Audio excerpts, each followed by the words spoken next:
હું દિલ્હી ગયો ને, બાપા મને પ્રમુખ સાંઈ ધામમાં ગયા પેલા મને કે તમે દિલ્હી જઈ આવો, 10 દાડા કથા કરી આવો, અને અઠવાડિયું જયપુર. બાપાને ધામમાં જવાની 2 વર્ષની વાર હતી. હું ગયો અને સારંગપુર આવ્યો ને, બાપા બેઠા હતા, નાસ્તા જેવું કરતા હતા, એમ બેઠા. સ્વામી કે જે આવ્યા? મેં કીધું હા. સ્વામીને મેં કીધું બાપા મેં કઈ માગ્યું નથી, તમારે ઘરે એક માગો તો આપશો? સ્વામી કે આપીશ. મેં ફરી નહીં જાવ, શિક્ષાપત્રીમાં લખ્યું છે વચન ભંગ નહીં થવાનું. સત્પુરુષ થાય કે વચન આપો, બાપા કે વચન આપો, હું નહીં ફરું, હું જોઈશ. તમે જે પ્લેનમાં જાઓ એમાં મને ધામમાં લઈ જજો. લઈ જશો? બાપા કે લઈ જઈશ. તમારા ભાઈબંધ સર્વમંગળ સ્વામી છે એને લઈ લઈશું. એ તો હાજરી નહોતા, પૂછવું ન જોઈ આવું છે કે નહીં. બાપા કે બેયને લઈ લઈશું.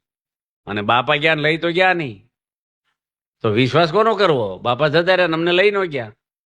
અમને હોરવતું નથી, અમે જાવું જ છું. તે મહંત સ્વામીને હું 2018માં લંડન જતો હતો, જૂનની 13 તારીખને 4:15 વાગે સાંજે, અને રૂમમાં મળ્યો એકલો, બધાને બહાર મોકલીને. મેં કીધું પ્રમુખ સ્વામી મને કીધું ધામમાં લઈ જઈશ, અને મને લઈ ન ગયા. હજી હું બોલું ને પેલા કે ગયા હોય તો લઈ જાય ને, તમારે સામે એ તો બેઠા થાય. કોણ બેઠું છે? મને હાલે ને, એના એ જ ગુરુ છે. એ કે આજ પ્રમુખ સ્વામી જ બેઠા તમારે સામે. હવે આપણને તો આમ, તો મેં કીધું તમે તો સત્પુરુષો કાયમ રહેવાના, મારે જવાનું ક્યાં રહેતો? મહંત સ્વામી કે ટાઈમ થશે ને લઈ જશે. હા ગુરુ આપણે છે ને આમ આનંદ છે ને, તમને 2 કિલો હોનું મળી જાય ને, બોલો કોઈને ખબર ન હોય તો આનંદ આવે કે નહીં? એકલાને આવે કે ન આવે? ઘરમાં કદાચ રોટલી ખૂટી ગઈ હોય ને તો ટેન્શન ન થાય, માલ મળી ગયો ને બસ એનો આનંદ હોય.